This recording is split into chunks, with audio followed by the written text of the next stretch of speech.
I spent 4 years at the School of Oriental and African Studies, London University, doing my first degree, and never once in all those years did I learn anything about any African civilization.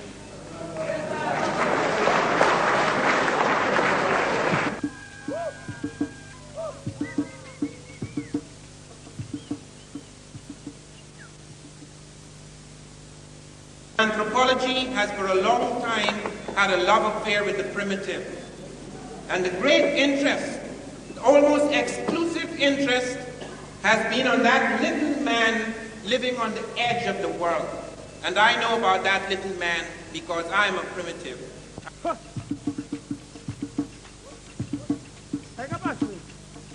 I spent nearly 14 years in the jungle, and not the jungles of Africa, the jungles of South America. I was born in Georgetown, but I spent a great part of my boyhood in the jungle.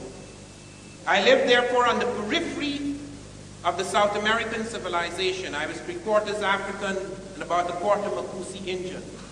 I could not for a moment think that to do an ethnography of the Makusi Indian, a little primitive tribe on the edge of the world, I would be giving any vision whatsoever of South American civilization.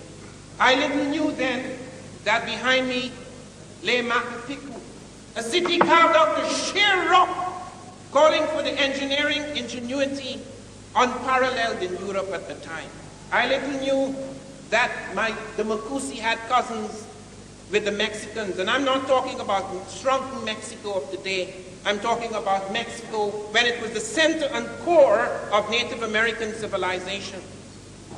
And Columbus himself never saw that Mexico. Columbus wandered on the edge or periphery of America. Columbus, in fact, never once set his foot on the American continent. Even within recent history, the recent recorded history of the world, of the Americas, of Africa, we are faced with massive delusions. And the object of this conference here, the mission of the scholars who have come to this conference, is to put an end, at least the beginning of an end, to this madness.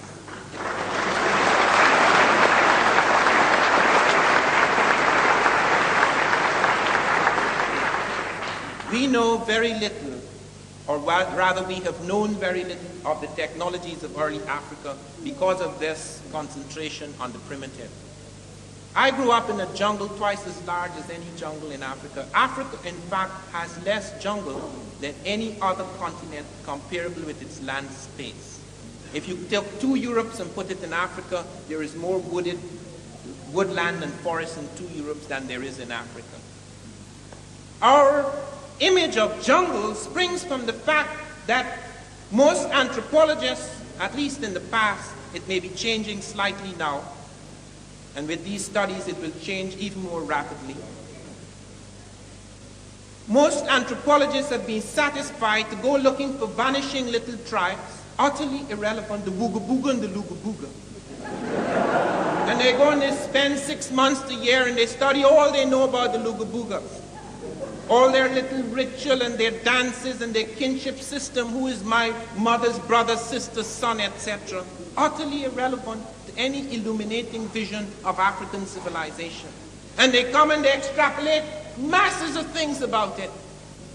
And so we have thousands and thousands of books about Africa that tell us absolutely nothing about the quintessential African.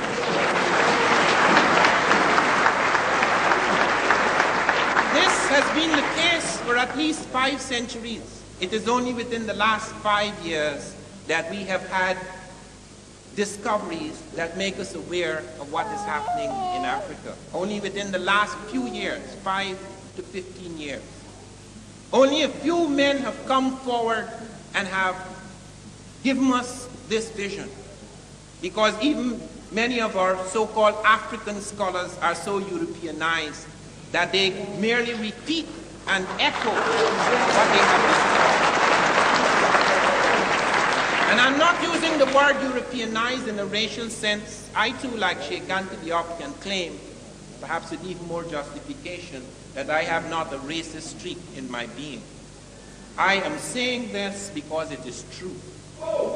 And I'm saying it because I believe in what I call the Eurocentric and Afrocentric visions. It has nothing to do with color or skin. It's a state of mind. It's a state of consciousness.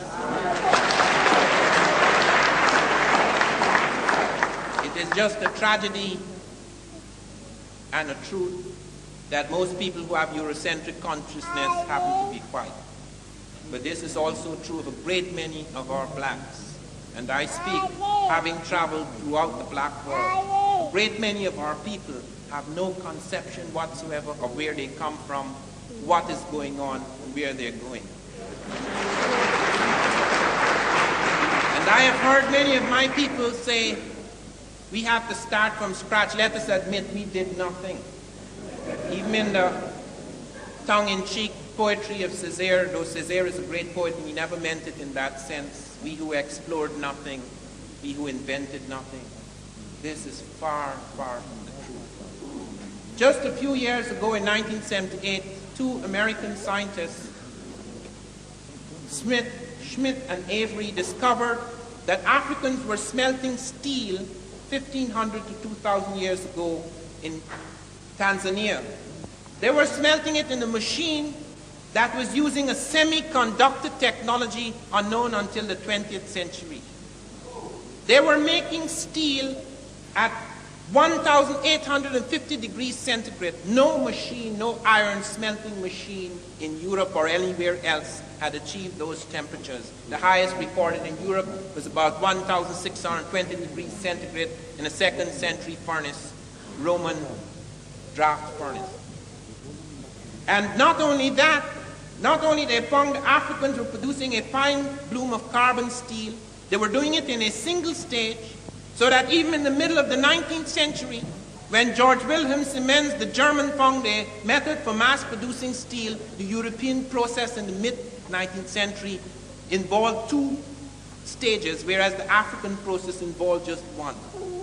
They were using iron crystallization process in order to produce that steel. And they were doing it not only more efficiently, not only were they producing a finer bloom of steel, but they were doing it using less fuel. The Africans were forced very early into fuel-saving technology.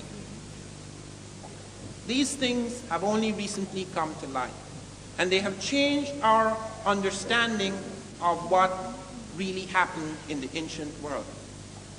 And right in that area where you see these little shattered villages, that is where an industrial site had grown up 1,500 years ago. We are often told about how we were dragged out of the bush and how colonization lifted us up. Few of us are aware. We are aware of what happened to the transplanted black, but very few of us are aware what happened to Africa itself. You cannot imagine what a Holocaust hit Africa. You cannot imagine what it is to take about 100 million people, the youngest people, and rip them out of the heart and core of a continent, the disintegration of family networks, the tremendous things that fell on Africa, the disease in one area in Tanzania. There were 5 million head of cattle. Europeans came in, introduced rinderpest, not deliberately, but they introduced it nevertheless. Almost all the cattle disappeared. You cannot imagine in the Americas, millions of people vanished just because of the common coal which Europeans had introduced in America. You are not aware of the massive destruction of civilization, so that people could mock us now and say, are you talking about all the great things that you did? If you did all of these great things, why are you not great now? What has happened to you? Why are you so broken and shattered and fragmented and lost? Why do you feel so inferior? We feel inferior and fragmented because we have lost a sense of the wholeness of our history.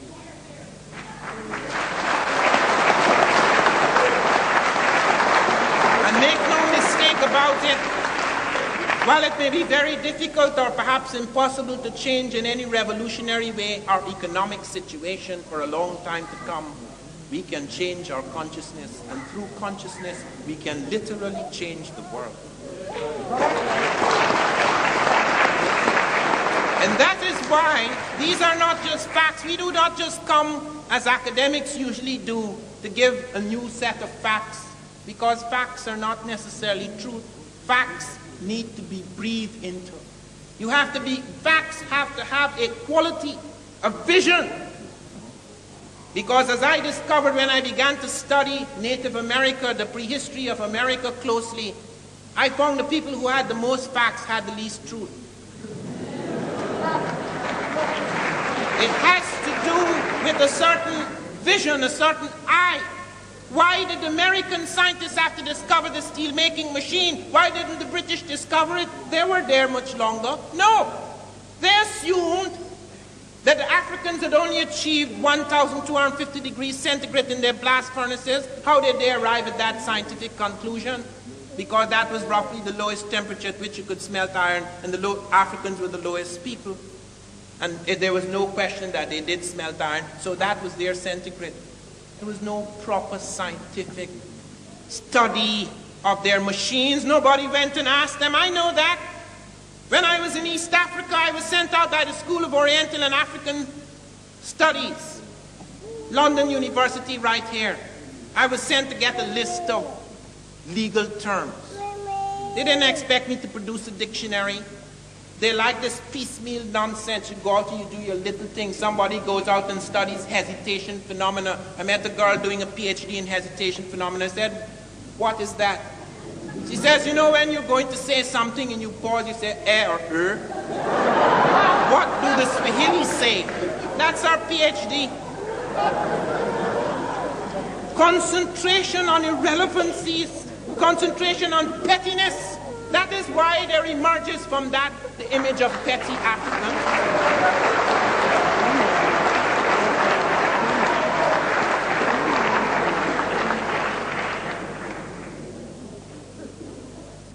And I asked when I was out there, I saw them making up an enormous word list. They had been spent 3 years making up an enormous word list of legal terms.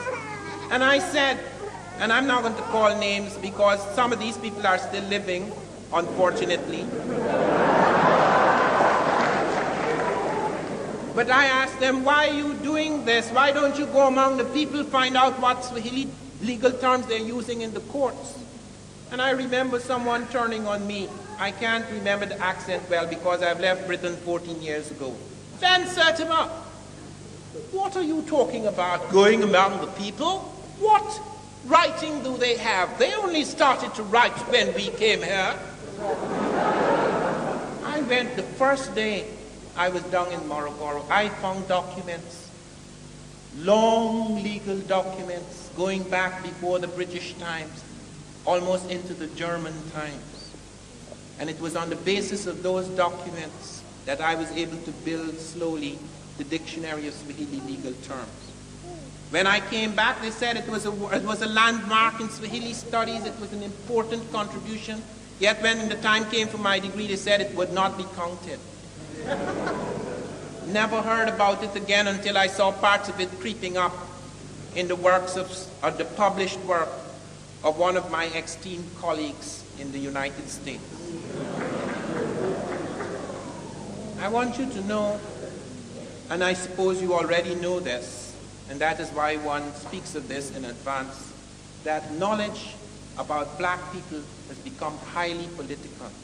There is no way, and I have tried to avoid getting involved in these bubbles, but there is no way that you can present these facts without presenting the atmosphere in which one garnered these facts. When I brought out my book, They Came Before Columbus, I was pilloried. The New York Times spent 3 pages. They'd never attacked a black man like that. 3 pages trying to show it is nonsense, packed with lies and vituperation. And then they waited when 70 professors defended me, people I don't know from Adam, including the oldest Mesoamerican archaeologists who had actually discovered the African heads in pre-Columbian America.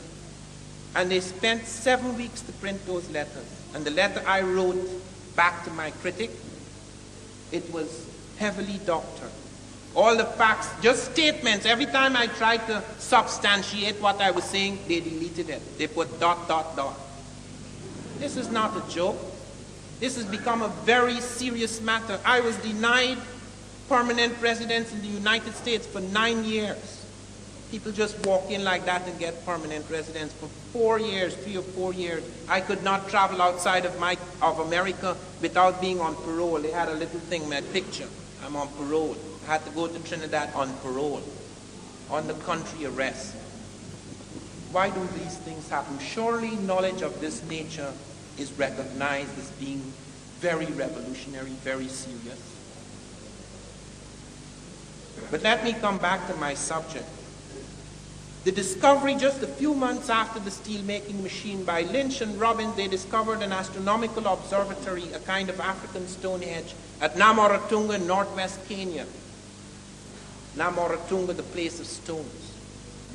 They discovered that the Africans there in Kenya had developed an astronomical observatory. It looked at first like just a scrabble of stones, but when the stones were properly studied, they were in precise alignment, the constellation of stars. And they were able to show that these Africans had built an accurate prehistoric calendar 300 years before Christ in Kenya, which is at least 100 years before the so-called father of modern astronomy. And this was not their first calendar. I don't want to touch on Egypt now because Sheikh Anta Diop has said enough about that. But let me point to the fact that the calendar we use today is derived from the Egyptian. They were the first people to invent the second of time, the second of art, the hour, the minute. Their astronomical observations over many years produced these ideas, these precise quantities and volumes and times and standards which were later to dominate the world. The Babylonians did not have any proper calendar. The Egyptians had the 365 and a quarter days and the 365. And they took that quarter and they stretched it out over a long period of time. They dealt with that quarter. And they put 5 festival days at the end of the year, festival of the gods, and they split the year equally into 12 months of 30 days each. When the Greeks took it over, then they spread it out. As a result, today we have 28-day months, 29-day months, 30-day months, 31-day months. We need a rhyme in order to remember which is which. That calendar was invented in Ethiopia since 4241 BC. And before I leave Egypt, as I say, I don't want to dwell too much on that, but other parts of Africa. But before I leave that, let me mention the discovery, the significant discovery, which Sheikh Anta Diop pointed to today, of Ta Seti. The discovery of a monarchy in the Nile Valley preceding the Egyptian, at least 2 centuries before the first Egyptian dynasty. And at Ta Seti, they found not only architectural forms to which Dr. Diop pointed to this morning, they found the falcon god Horus, they found the crown, the unmistakable, the uniquely shaped crown of the Egyptians. They found the palace facades that were later used by the Egyptians, and above all, they found the hieroglyphs, so that the world's first major writing system is not even Egyptian, it is Ethiopian, it is Sudanic.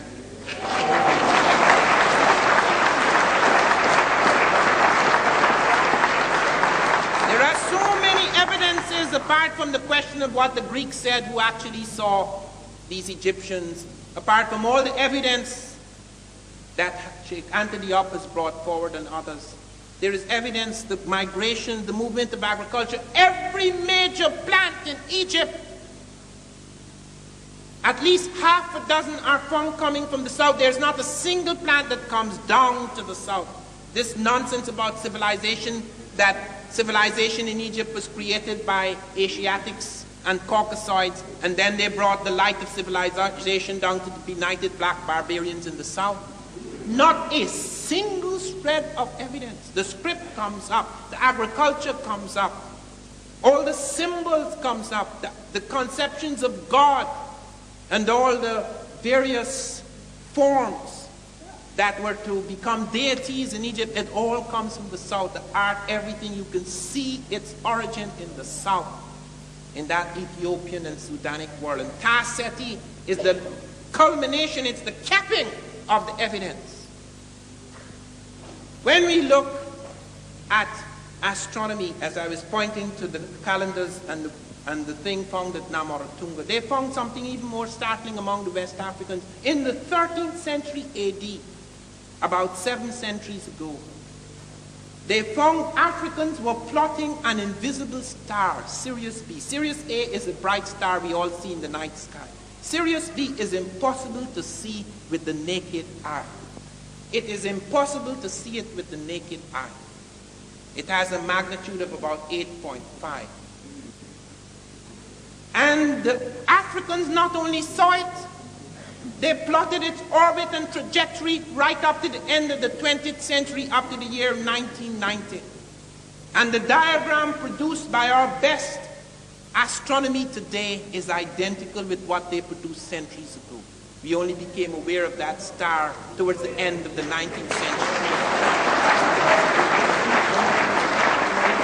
And not only that, they intuited its mass. This is a white dwarf. It is an imploded star. It's not only impossible to see with the naked eye, it is the most sophisticated astronomy that has shown us that a star so imploded is much heavier than stars that appear 6 times brighter and larger. They came to that conclusion. They had plotted the spiral structure of the Milky Way. They had seen the Jupiter and Saturn, the rings and the moons thereof. They had worked all of that out. But particularly Sirius B. It caused such astonishment, such consternation in astronomical circles that Kenneth Brecher of the Massachusetts Institute of Technology in Cambridge, Massachusetts, he said, the Africans have no business knowing any of this. And that is true. The Africans, as we know them, as we have been learned to conceive of them, have no bloody business knowing anything. So that he has to check himself as to who he's talking about, because when we talk about the so-called traditional African, we are not talking about what lay at the core and heart of those shattered civilizations. If you want a modern example of what I mean, why all these discoveries are coming, but let me for a moment dwell on some new discoveries. Do you know that the Africans actually showed something contracting and expanding within the region of Sirius B, a supernova? Do you know only 2 years ago the Einstein orbiting satellite, one of the United States satellites, discovered the supernova? 2 years ago. Space machine. Last year, one of our space machines, American space machines, sent down radar beams into Africa 16 feet below the African Earth and saw traces of ancient rivers running from the Sahara towards the Nile Valley. I said that in my book 7 years ago.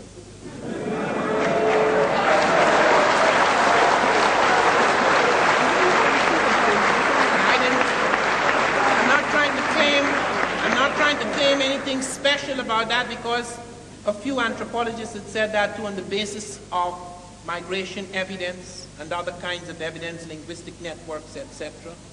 But now they can see it from outer space, above the prejudice.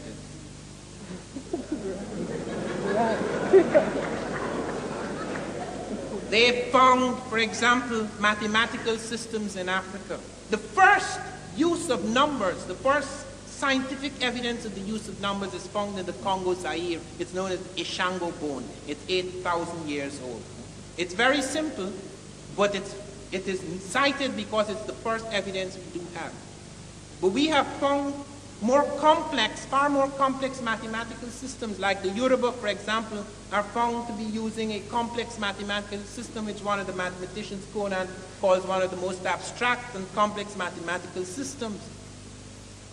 Why didn't we know about this? Because if you go among the Bushmen of the Kalahari, or the Wugabuga and the Lugabuga, you're not going to find mathematics. I mean, you don't go on the edge of the world to search for technologies. I've lived in Europe. I've not only lived in Western Europe. I spent nearly a year in Eastern Europe. I've lived among primitives, both sophisticated Europeans of the cities and semi-primitive Europeans. I've been in parts of Europe, in a village, where as many as 20 people were using one bathroom. This is the 20th century. Nobody writes about those primitives because it's not fair. That's not the European. That is a European. And this is constantly being done to us. This is taken for granted. If you want to deal with the African, you find a savage, that is good enough. And when we can't do that in Europe, and when we try to dwell on civilization, because that's what we are largely involved, at least I am, Sheikh Anta Diop, to some extent, Carlos Moore and others are involved in this, the classical civilization, the major classical contributions. When we dwell on this, people say, but you're being romantic. When they're dealing with the primitive, they're not romantic. But when we try to bring it down to the core and center, we're romantic. Look at mathematics in Europe. It was nothing.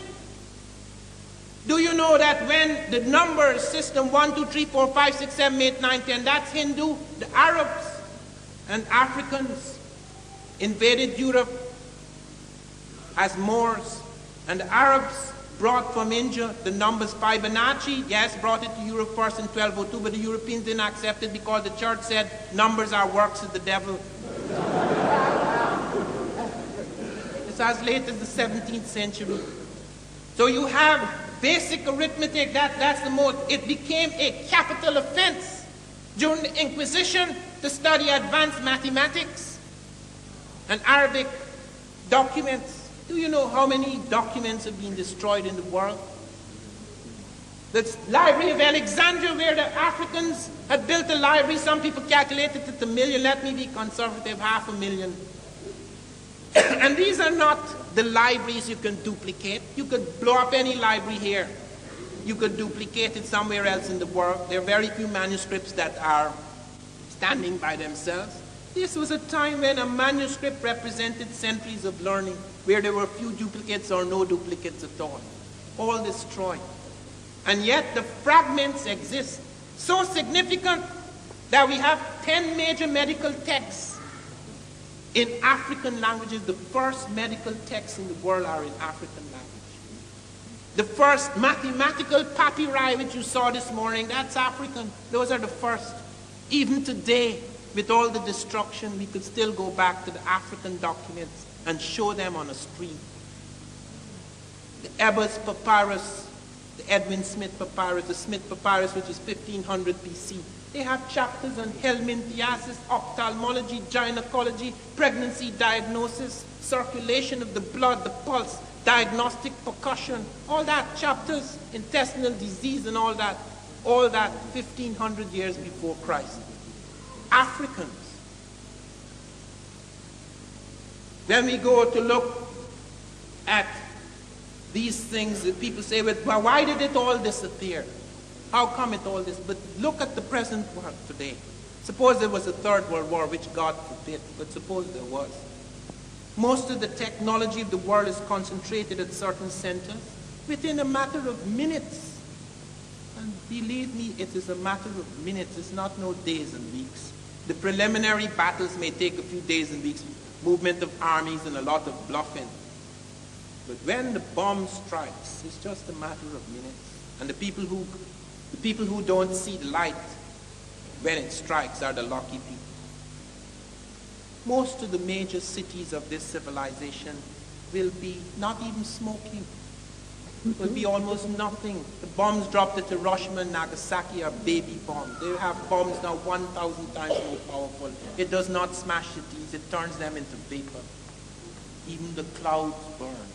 Even the waters of the ocean are thrown up into the sky.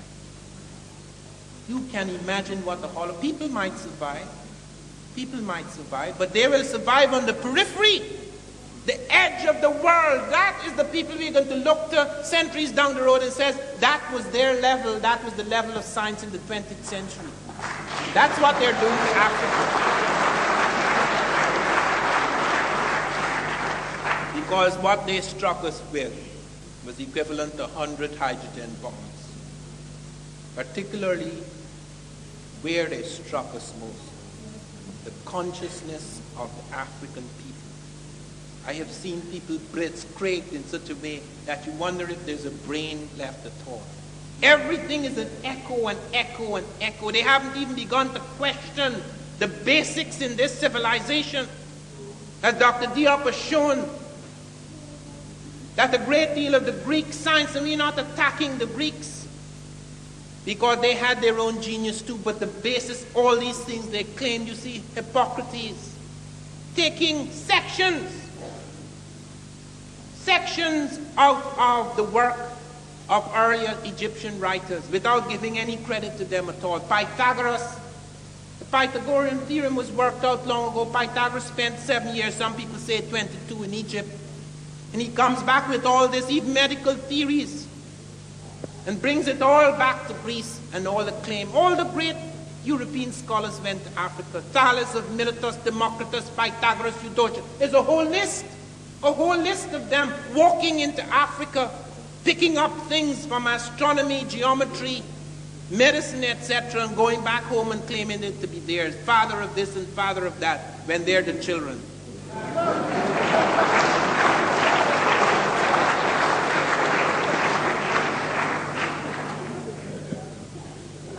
In the field of scripts, and this is one of the things, we're the non-literate peoples, I've often heard this, we are the simple peoples, the simple societies, we are the oral peoples. The English are oral. Where is their script? This is not English script, this is Roman script. There were only a few Europeans who wrote, only a few Europeans had script, and they gave it to the others. When Cicero conquered Britain, or when the Romans conquered Britain, I remembered Cicero saying, the English are so stupid, I am not even sure I could make them into good slaves. And I'm not casting aspersion on the English, I'm just telling you what Cicero said. But all this thing about oral, there are many scripts in Africa. The first script, the first major script that was to affect and influence a great part of the world was African. That script of Tasseti, which goes up and becomes more advanced and developed in Egypt as the Africans move up. The Meroitic script, which we have not yet broken. We have 800 texts in Meroitic. We haven't yet broken the code. We have Manding script. We have a whole series. I was in the jungles of Suriname and found them using, the men were writing in the Afaka script to their girlfriends. They came with it from Africa, the Afaka script. They were writing the Afaka script. The Akan script. They developed apart from, they had drum scripts. Nyangoran Boa has shown us the complicated drum scripts they developed. So that there are written scripts in Africa. So yes, only a few people use them. That was true of Europe too. Very few Europeans were literate. Even many medieval European kings did not write. They had this scholar caste as you had in Africa and America and in Asia. A few people wrote. It is only within recent times that you have the great mass of people educated. But it always seems, because we stand at the end, broken and defeated, that we were the last to come on the ladder. No, sir. It's just the opposite. When you go and look at their medicine, I spoke in Atlanta to the Center for Disease Control. Africans had aspirin before us. They were using Salix capensis, which is salicylic acid, the main active ingredient in aspirin. They were using tetracycline 14 centuries ago in Nubia. They found the yellow-green flash of tetracycline in Nubian bones 14 centuries ago. They only started using that antibiotic in America in the 1950s. They pioneered in several operations. They pioneered in the cesarean operation. Dr. Finch has written a fine thing on the cesarean. At the time when that operation was experimental in Europe, people like Dr. Felkin went into Africa and observed the Banyoro surgeons performing the cesarean, and the mother was hale and hearty after 4 or 5 days. No woman survived the cesarean in Europe in the 1870s. None. No woman survived. And they observed the operation, the way they stitched, the way they opened the belly, the kind of instruments they used. They observed they were using one of the instruments, the cautery iron, with such fantastic skill. It was very minor tissue damage that caused great ruptures in the European hospitals. They found that Africans were using both anesthetics and antiseptics in their operating theaters at that time, when in Europe Listed only introduced antiseptics 2 years earlier than the witness of this operation, which the witness said must have been going on for quite a while because the Africans were performing with routine skill what was then experimental surgery in Europe. In the 13th century, they were performing eye cataract surgery in Chennai. But when we learn about African medicine, they go to the quacks because it's exotic and primitive and nice. So you go and you picture the quack. That's why the camera lies. You take the camera out, the camera is not supposed to lie. You concentrate on the edge of a world. You pick out the quack and you listen to everything he says, all his little magic and his nonsense. He says, well, that's African medicine. You don't deal with the scientific superstructure of that medicine. If I wanted to do that to American medicine, boy, are there quacks out there. I am terrified of getting sick because I'm sure my sickness would be fatal. I have never been diagnosed correctly.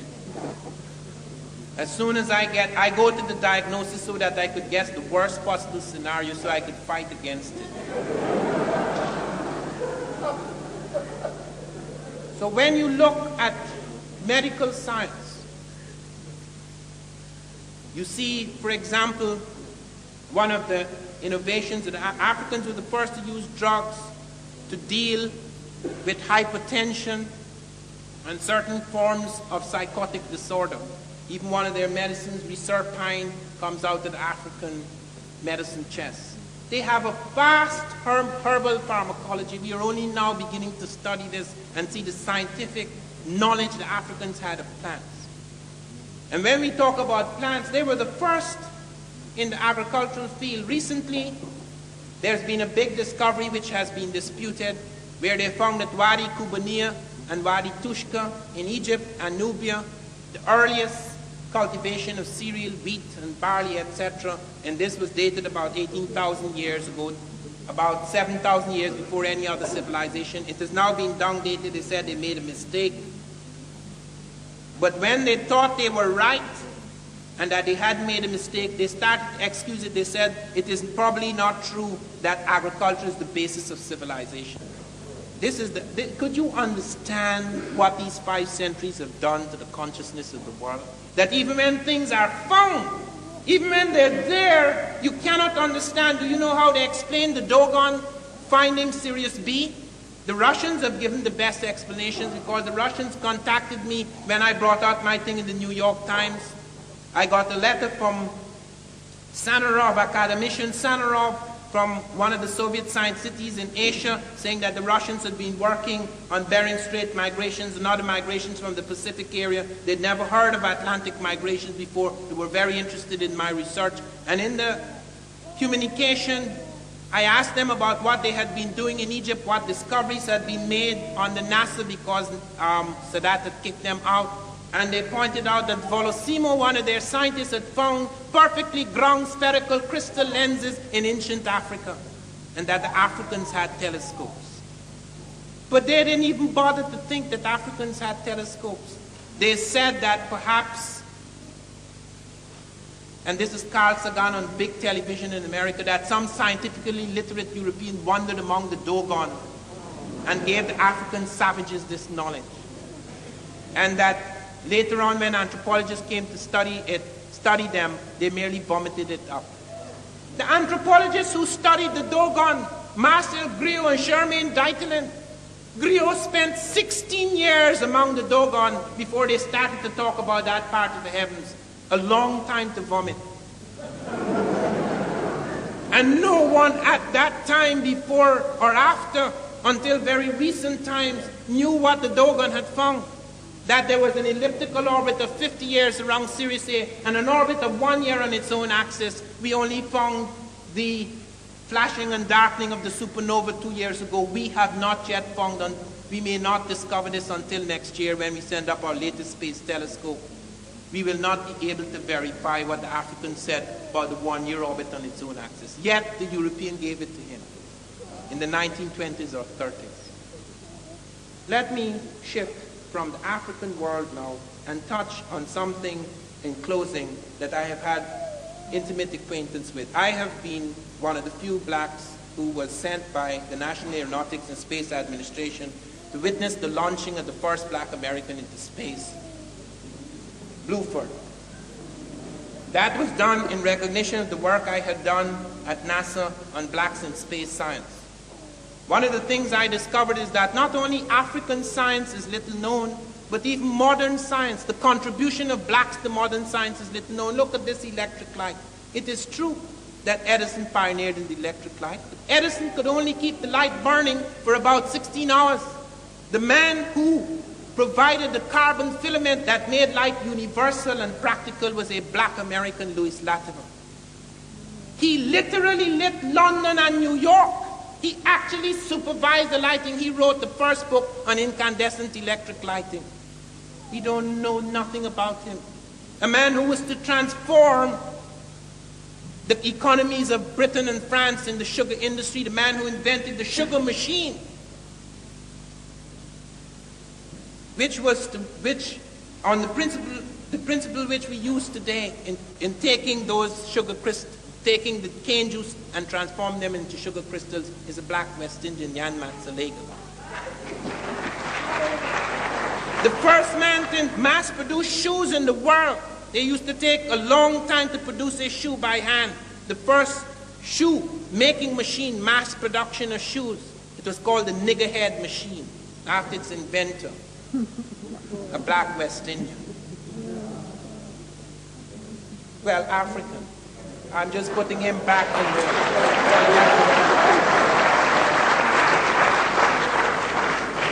Of African ancestry. The first man to transform the food industry, the food transport industry in America, and to refrigerate the trucks because they were using the primitive method of ice blocks with food. He transformed the food industry. There again, Frederick Jones, an American, black American. You go and you look at a whole field of things. By the year 1913, 1,000 inventions by blacks were patented. And that was in spite of the fact that in the 19th century, around 1856 or 1848, there was a ruling from the Attorney General, who ironically was called Jeremiah Black. He ruled that you could not patent, a slave could not patent an invention because a patent was a contract between the government and a citizen, and black slaves were not citizens. So in spite of the fact that their early inventions had to be patented under the names of their white masters or later under the names of lawyers, yet by 1913, as many as 1,000 inventions were patented by blacks. So I went into NASA to find out what was going on in the space industry. They came to me and they gave me a whole lot of biography. I said, I'm not interested in biographies. I don't want to hear who married who and where they were educated. It's a waste of time. The biggest fools I have met in the world are the best educated.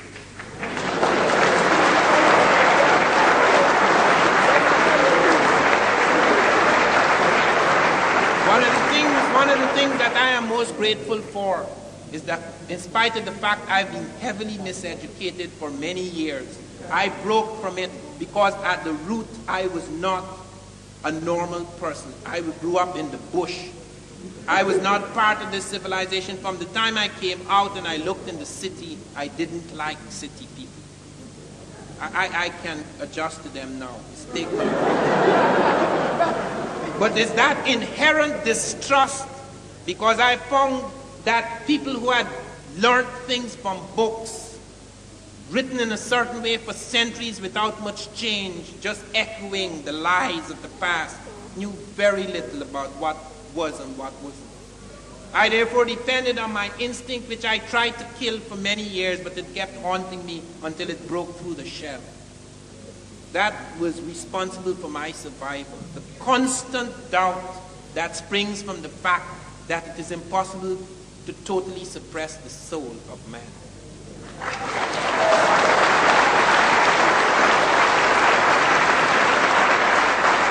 I found, for example, while I was at NASA, that the leading black at NASA was the man who had coordinated all the work of the scientists to produce the world's first space shuttle.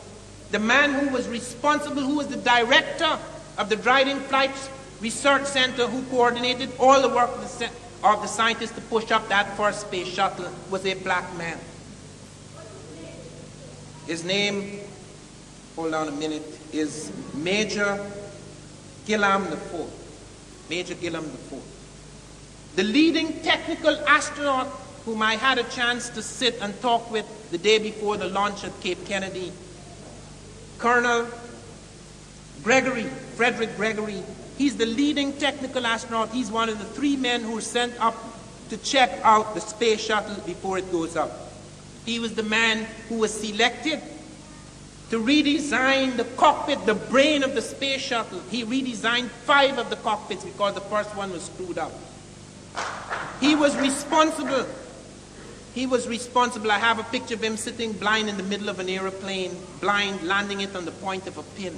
He's responsible for introducing one of the most important new safety devices in airplanes, which will become common in the 1990s, the micro-instrumentation landing system, whereby whether the pilot is blind, dead, or drunk, that plane is going to land at the point of impact.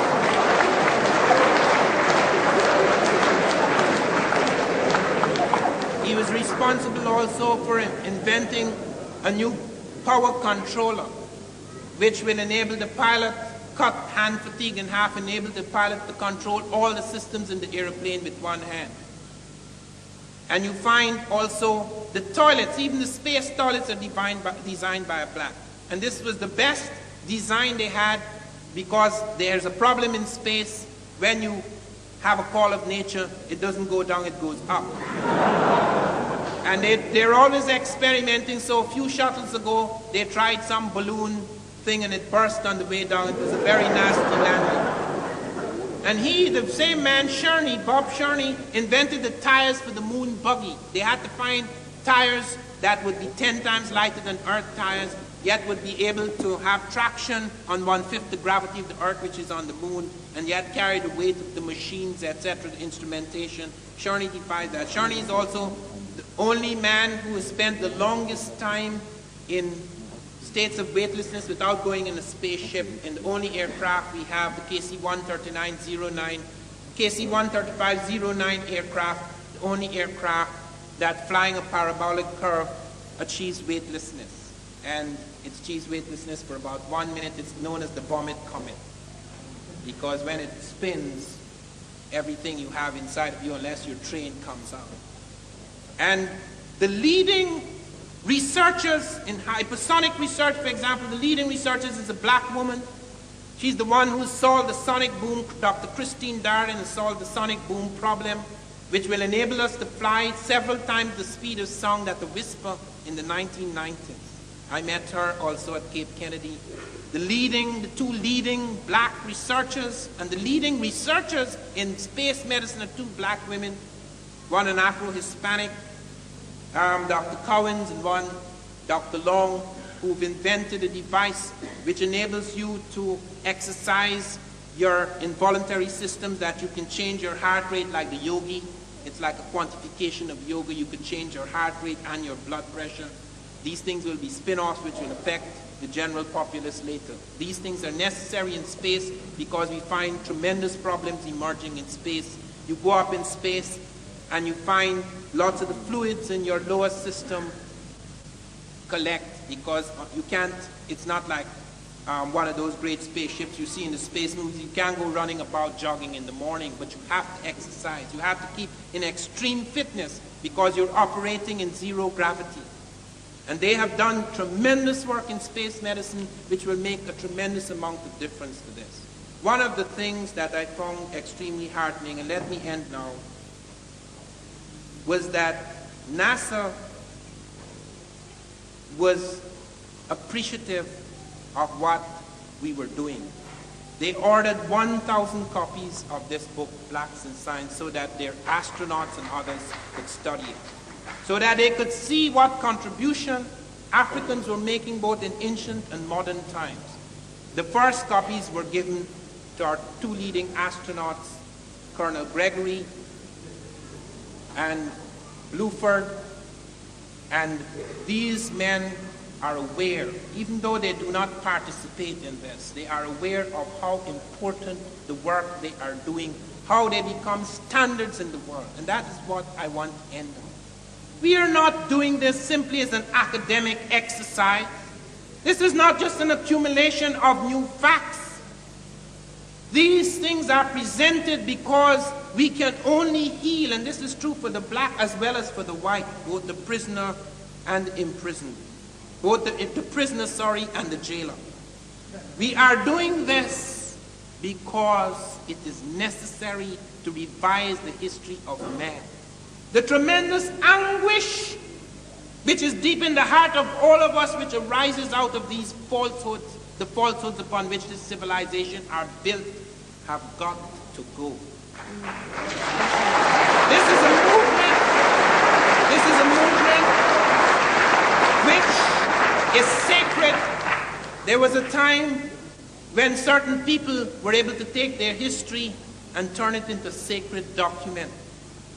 History, the study of history in times such as this, can become a sacred activity, a religious activity, whereby the fragmentation that we have suffered, the sense of loss, the sense of alienation and homelessness, can be redeemed by a sense of wholeness, a new sense of wholeness. Such a sense of wholeness can only spring from what we bring here, a new vision of history.